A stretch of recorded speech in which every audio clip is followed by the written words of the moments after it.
अभी जिस तरीके के हालात पंजाब में नजर आ रहे हैं, क्या पश्चिम बंगाल जैसी स्थिति समीर जी बन सकती है? जैसे वहां ममता बनर्जी की टीएमसी अलग है, ऋग्वेद की टीएमसी अलग है, तो यहाँ राहुल की कांग्रेस अलग होगी और चन्नी की कांग्रेस अलग होगी। बिल्कुल, मुझे लगता है कि कांग्रेस टूटने की कगार पर पहुंच गई और मुझे समझ में नहीं आ रहा कि जब दिख रहा है कि चरणजीत सिंह चन्नी एक लक्ष्मण रेखा लांघ चुके हैं, जिस तरीके से वो बात कर रहे हैं, ये क्लियर बता रहा है कि वो केंद्रीय नेतृत्व से बात नहीं करना चाहते हैं। वो केंद्रीय नेतृत्व से अपने जितनी मांगे थोपना चाहते हैं, कहते हैं आपको ये फैसला लेना पड़ेगा। इसका मतलब वो बातचीत के मूड में नहीं है, संवाद के मूड में नहीं है। वो कहते हैं मैं जो कह रहा हूँ वो आप मानिए, मुझे प्रदेश अध्यक्ष बना दीजिए, मुझे मुख्यमंत्री का चेहरा बना दीजिए, मैं जिन लोगों के नाम टिकट के लिए दूंगा उनको टिकट दिया जाए, उनका टिकटों में नाम नहीं काटा जाए। मतलब सब कुछ आप अपने हाथ में लेना चाहते हो। कोई भी पार्टी इस तरीके से नहीं चलती और मुझे लग रहा है कि पार्टी जरूरत से ज्यादा ढील चरणजीत चन्नी को लेकर धरी है। लगातार भूपेश बघेल उनके साथ बैठक कर रहे हैं। राणा गुरजीत सिंह जो चंडीगढ़ से विधायक है, उनके घर पर बैठक हुई। भूपेश बघेल ने कहा कि भाई 4 से 5 लीडर को आना है, उनसे बातचीत करेंगे। 90 नेताओं को लेकर चरणजीत सिंह चन्नी बैठक करने चाहते हैं। वहां पर आप कहते हो कि प्रदेश अध्यक्ष नहीं आने वाले हैं। बैठक में आप कहते हो कि भाई राहुल गांधी से अभी फोन पे आप बात कराइए। तो इस तरीके से दबाव की राजनीति चरणजीत चन्नी कर रहे हैं। मुझे लग रहा है कांग्रेस को अभी तय कर लेना चाहिए कि भाई चरणजीत चन्नी की राहें अलग है। आप जितना भी चन्नी को दोगे, चन्नी मानने वाले नहीं है। उन्होंने अपना रास्ता तय कर लिया है। कांग्रेस को भी उनसे रास्ता पल्ला छोड़ा देना चाहिए और कह देना चाहिए कि भाई अब लक्ष्मण रेखा आप लांघ चुके हो। पार्टी का फैसला है कि राजा वड़िंग के नेतृत्व में हम चुनाव लड़ेंगे। टिकट का जो होगा उसमें आप सलाह दे सकते हो, अंतिम फैसला केंद्रीय नेतृत्व करेगा। आपको स्वीकार है पार्टी में रहिए, वरना आप रास्ता अलग अख्तियार कर लीजिए। मुझे लग रहा है कि चन्नी ने अपना रास्ता तय कर लिया है। वो किसी भी स्थिति में भारतीय जनता पार्टी के साथ जाने का मन बना चुके हैं। अलग पार्टी बनाकर कांग्रेस से लड़ने की तैयारी है। कोई भी नेता जो पार्टी के अंदर रहता है, पार्टी के अनुशासन को मांगता है, पार्टी में अपनी बात मनवाना चाहता है, वो इस तरीके से प्रस्ताव नहीं रखता कि मैं ही मुख्यमंत्री का चेहरा बनूंगा, मैं ही प्रदेश अध्यक्ष बनूंगा, मैं जिनको टिकट दूंगा उनको टिकट दिया जाए, राजा वड़िंग को प्रदेश तत्काल हटाया जाए। तो मुझे लग रहा है कि अब चन्नी ने अपना रास्ता तय कर लिया है। कांग्रेस ने भरसक कोशिश की है। राहुल गांधी के मिलने न मिलने से कोई फर्क नहीं पड़ना। कांग्रेस का केंद्रीय नेतृत्व राजा वड़िंग को वहां से प्रदेश अध्यक्ष के पद से हटाने नहीं वाला, यह तय कर चुका है। चन्नी उसके नीचे मानने नहीं वाले। तो क्या चन्नी अब पार्टी छोड़ेंगे? तो ये तय कि पार्टी छोड़ेंगे। बस कांग्रेस कोशिश कर रही है, अंतिम कोशिश है कि किसी तरह से चन्नी मान जाए और पार्टी में बने रहे। अब बने भी रहेंगे तो पार्टी में इतना ज्यादा बिखराव आ चुका है मन के अंदर कि मिलकर ही चुनाव नहीं लड़ सकते। मुझे लग रहा है कांग्रेस को अभी थोड़ा समय है, क्योंकि अभी 8 से 9 महीने चुनाव के अंदर है, मार्च में चुनाव होंगे। अभी समय है चन्नी से छुटकारा पा ले, पार्टी को फिर खड़ा करे। जो नुकसान होगा उसके लिए दलित वोट कैसे जोड़ना है उसकी तैयारी करे। अब वहां पर बिखराव तय है। देखिए, जिन बातों का आप जिक्र कर रहे हैं वो तस्वीरों में दिख भी रहा है। जब ये बैठक होती है, बैठक खत्म हो जाती है, तो बघेल निकलते हैं वड़िंग के साथ ही उनकी गाड़ी में बैठकर। तो ये तो मोटा मोटी तय है कि कांग्रेस ने अगर वड़िंग को चेहरा बनाया है, यानी कि संगठन की जिम्मेदारी अगर वड़िंग को दी है, तो कांग्रेस अपने इस फैसले पर कायम है। अब चन्नी जितना परेशान कर रहे हैं, जितना मुश्किलें पैदा कर रहे हैं, अब उससे आगे निकलने की बात है। अब संगीत जी, ये देखना होगा कि कांग्रेस इससे आगे निकलेगी कैसे, इस समस्या का हल ढूंढेगी कैसे। देखिए, कांग्रेस काम नहीं कर रही और भारतीय जनता पार्टी बहुत अच्छा काम कर रही है पंजाब में। भारतीय जनता पार्टी बहुत अच्छा काम करते हुए दिख रही है। अपने संगठन को आप लोग गलत मुस्कुरा रहे हैं। ये बात तो ठीक ही कर रही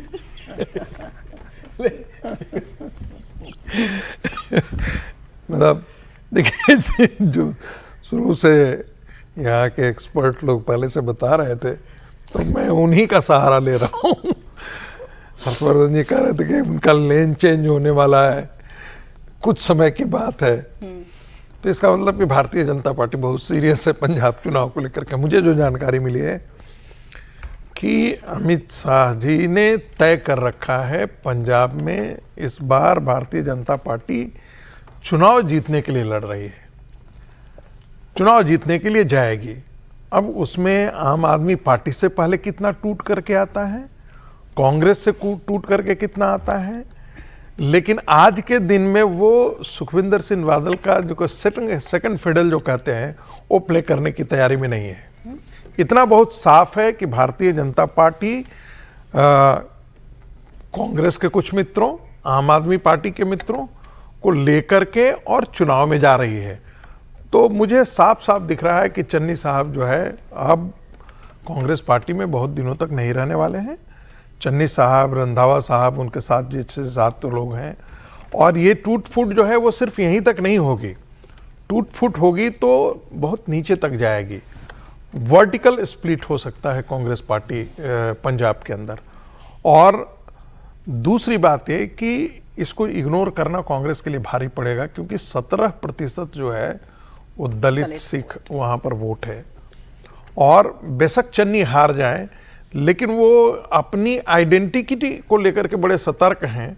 और कई ऐसे लोग, पंजाब के लोग बातचीत करते हुए कह भी रहे थे, जिसका जिक्र मैंने कहानी कुर्सी में पहले भी किया था, कि भारतीय जनता पार्टी को एक दलित सिख चेहरा लेकर के आना चाहिए यदि वो पंजाब में अपने बल पर सत्ता में आना चाहती है तो।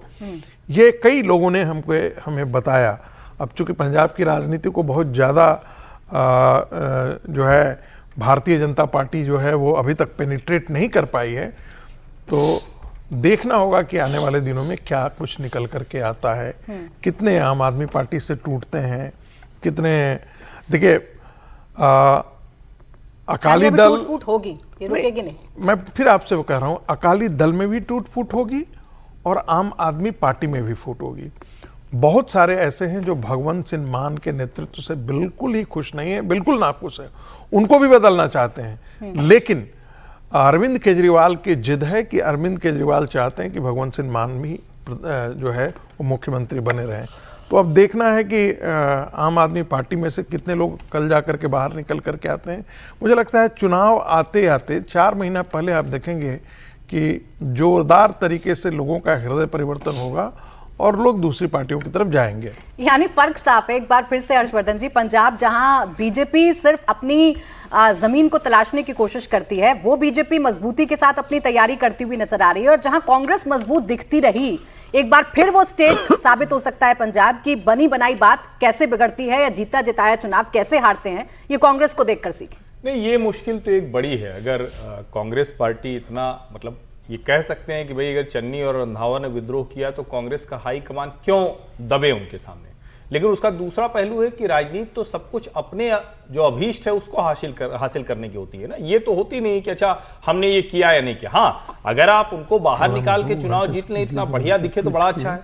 लेकिन जो पंजाब की लाइन ऑफ लीडरशिप है उसमें साफ दिखता है कि अगर ये दोनों एक साथ निकल गए तो फिर मुश्किल होगी। इनके साथ जो विधायक हैं वो अगर चले गए तो मुश्किल होगी। और उसका सीधा सा, मैं एक दिन मैंने पहले भी कहा था कि कहीं तेलंगाना ना हो जाए पंजाब में। मतलब अभी मैं ये नहीं मान रहा हूं कि आम आदमी पार्टी इतनी कमजोर हो गई है, भाजपा इतनी मजबूत हो गई है, लेकिन ये ठीक वैसा ही परिदृश्य है जैसे तेलंगाना में भारतीय जनता पार्टी केसीआर को हटाने की स्थिति में दिख रही थी।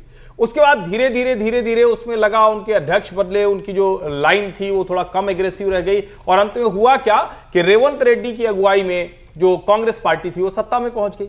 अब यहां सत्ता में भाजपा पहुंचेगी या नहीं पहुंचेगी ये अभी नहीं पता है, अभी बड़ी दूर की कौड़ी है पंजाब के लिहाज से। लेकिन जिस तरह से घटनाक्रम जा रहे हैं उसमें कांग्रेस की स्थिति बहुत कमजोर हो रही, ये बहुत साफ साफ नजर आ रहा है। और इसमें एक बात मैं कह दूं, वो इससे जुड़ी हुई नहीं है, लेकिन हम लोगों ने 1-2 दिन चर्चा की थी, फिर आज वो जरूरी है। सतलुज फिल्म पर जो बीजेपी ने बैन लगाया, या कहें कि बीजेपी ने नहीं लगाया, बीजेपी के शासनकाल में लगाया, तो बीजेपी के ऊपर माना जाएगा, ओटीटी से जो उतरा।